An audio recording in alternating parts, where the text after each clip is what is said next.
ನಾವೆಲ್ಲರೂ ಸೇರಿ ಖಂಡನೆಯನ್ನ ಮಾಡ್ತೇವೆ. ಯತ್ನಾಳ್ ಅವರಿಗೆ ಒಂದೆರಡು ಮಾತನ್ನ ಕೇಳಕ್ಕೆ ಬಯಸ್ತೇನೆ. ಸನ್ಮಾನ್ಯ ಯತ್ನಾಳ್ರವರೇ, ನೀವು ನಾಲ್ಗೆ ಹರಿಬಿಟ್ಟಾಗೆಲ್ಲ ಬೇರೆ ಜಾತಿ ಜನಾಂಗದವರನ್ನ ನೋಯಿಸುವಂತ ಕೆಲಸ ಮಾಡ್ತಾ ಇದ್ದೀರಾ.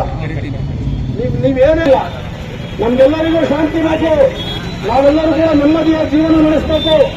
ಸರಿ ಸಮಾನವಾಗಿ ದಲಿತರಾಗಿರ್ಬೋದು, ಅಲ್ಪಸಂಖ್ಯಾತರಾಗಿರ್ಬೋದು, ಮೇಲ್ವರ್ಗದ ಜನಾಂಗರಾಗಿರ್ಬೋದು, ನಾವೆಲ್ಲರೂ ಬಾಬಾ ಸಾಹೇಬ್ ಅಂಬೇಡ್ಕರ್ ಅವರು ಏನ್ ಸಂವಿಧಾನವನ್ನ ಕೊಟ್ಟೋಗಿದ್ದಾರೆ ಅದರ ಅಡಿಯಲ್ಲಿ ನೆಮ್ಮದಿಯಿಂದ ಬಾಳ್ತಾ ಇದ್ದಾರೆ. ಅದನ್ನ ಕರಡಲು ನಿಮ್ಮ ಪ್ರಯತ್ನ ಸಫಲವಾಗದು. ತುಮಕೂರಿನ ಜನ ಬುದ್ಧಿವಂತರಿದ್ದಾರೆ. ನಿಮ್ಗೇನಾದ್ರೂ ಸರ್ಕಾರ ಅಂಬೇಡ್ಕರ್ ಸಾಹೇಬರು ಕೊಟ್ಟಿರುವ ಸಂವಿಧಾನದಲ್ಲಿ ಯಾರ್ಯಾರಿಗೆ ಬೇಕಾದ್ರೂ ಮದುವೆ ಹಾಕ್ಬೋದು, ನೀವು ಅದನ್ನ ತಗೊಂಡ್ಬಂದು ಜಾತಿ ಬೀದಿ ತಂದಿಕ್ಕೆ ತಕ್ಷಣ ಕೊಡ್ತೀನಿ, ಅವ್ರ ಸಮುದಾಯಕ್ಕೆ ಮದುವೆ ಆಗಿ ಇವರಿಗಾಗಿ ಅಂತ ಹೇಳೋದಾದ್ರೆ ಅದನ್ನ ನಿಮ್ಮ ಮನೆಯಿಂದ ನೀವು ಸ್ಟಾರ್ಟ್ ಮಾಡಬೇಕಂತ ನಾನು ಈ ಸಮ್ಮುಖದಲ್ಲಿ ಕೇಳ್ತೇನೆ. ನಿಮ್ಮ ಮನೆಯಿಂದ ಅದನ್ನ ಸ್ಟಾರ್ಟ್ ಮಾಡಿ, ಅದಾದ್ಮೇಲೆ ಬೇರೆಯವ್ರಿಗೆ ಹೇಳಿ. ಇವತ್ತು ಏನಾಗಿದೆ ಅಂದ್ರೆ ದೇಶದಲ್ಲಿ ಈ ಕೋಮುವಾದ ಬಗ್ಗೆ ಮಾತಾಡಬೇಕು ಅಂದ್ರೆ ಅದರಲ್ಲೂ ಈ ಪಕ್ಷದ ಬಗ್ಗೆ ಮಾತಾಡಲೇಬಾರ್ದು ಬಿಡ್ರಿ, ಯಾಕೆ ಸುಮ್ಮನೆ ಮಾತಾಡೋದು ಸರಿಯಾಗಲ್ಲ. ಈ ಹೇಳಿಕೆ ಏನಿದೆ ಯತ್ನಾಳು ಇವನು ಹೆಣ್ಮಕ್ಳಿಗೆ ಹುಟ್ಟಿಲ್ವಾ ಅಂತ ನನಗೆ ಡೌಟ್ ಆಗಿದೆ. ಅವ್ರ ಮನೆಗೆ ತಾಯಿ ಅವ್ರ ಮನೆಗೆ ಹೆಣ್ಣಿಗೆ ಅವನು ಹುಟ್ಟಿರೋದಲ್ಲವ್ರ, ಅವ್ರಿಗೆ ಹೆಣ್ಮಕ್ಳು ಇಲ್ವರ? ಇಲ್ಲ ಹೆಣ್ಮಕ್ಳು ನೋಡೋಲ್ಲ, ಹೆಣ್ಮಕ್ಳ ಕೈಲಿ ಊಟ ಹಾಕ್ಸ್ಕೊಳಂಗಿಲ್ವಾ? ಅದನ್ನು ದಲಿತರ ಮಕ್ಕಳು ಹೆಣ್ಮಕ್ಳು ಅಲ್ಪಸಂಖ್ಯಾತರ ಹೆಣ್ಮಕ್ಳು ಕಂಡ್ರೆ ಆಗಲ್ವಾ? ಇಲ್ಲ ಟೋಟಲಿ ಕಂಡ್ರೆ ಆಗಲ್ವಾ? ಗೊತ್ತಿಲ್ಲ.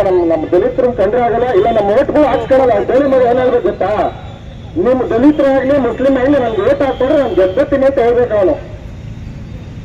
ಅವನು ಏನು ಅನ್ಕೊಂಡು ಕಚ್ಚರ್ಕ ಬಾಡಿ ಅವನ ಮುಂದಿನ ದಿನಗಳಲ್ಲಿ ದಯವಿಟ್ಟು ನಮ್ಮವರು ಹಂಗೆ ರೀ, ನಮ್ಮವರು ಹಂಗೆಲ್ಲ ಬೆಳೆದ್ರು ಸಮೇತ ಅವ್ರ ಜೊತೆನೆ ಹೋಗ್ತಾರೆ, ಅದೇ ಪಕ್ಷಗಳಿಗೆ ಜೈ ಅಂತಾರೆ, ಅವ್ರಿಗೆ ಓಟ್ ಹಾಕ್ತಾರೆ. ಇವ್ ಮಾನ ಮರ್ಯಾದೆ ನಮ್ಮವರು ಫಸ್ಟ್ ಹೋಗ್ಬೇಕಾಗುತ್ತೆ ಫಸ್ಟ್.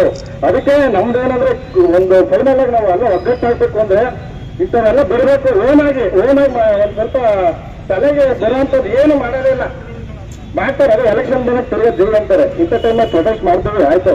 ಇನ್ನೂ ಹಲವಾರು ಜನ ಸೇರ್ಲೇಬೇಕಾಗುತ್ತೆ. ಇದಕ್ಕೆ ಸೇರೋ ಇಂಥ ಏನನ ಬೇರೆ ಏನಾದ್ರು ಗಲಾಟೆ ಕೊಲಾಟೆ ಅಂದ್ರೆ ಅಂತಕ್ಕೆ ಮಾತ್ರ ಜನ ಜಾಸ್ತಿ ಸೇರ್ತಾರೆ. ಇರ್ಲಿ ಏನಂದ್ರೆ ಈ ಬೇರೆ ಮಗನ ನೆಕ್ಸ್ಟ್ ಮುಂದಿನ ದಿನದಲ್ಲಿ ಎಲ್ಲೇ ನಿಂತ್ಕೊಂಡ್ರು ಇವನು ಸೋಲಿಸ್ಬೇಕು, ಸೋಲ್ಲೇಬೇಕು.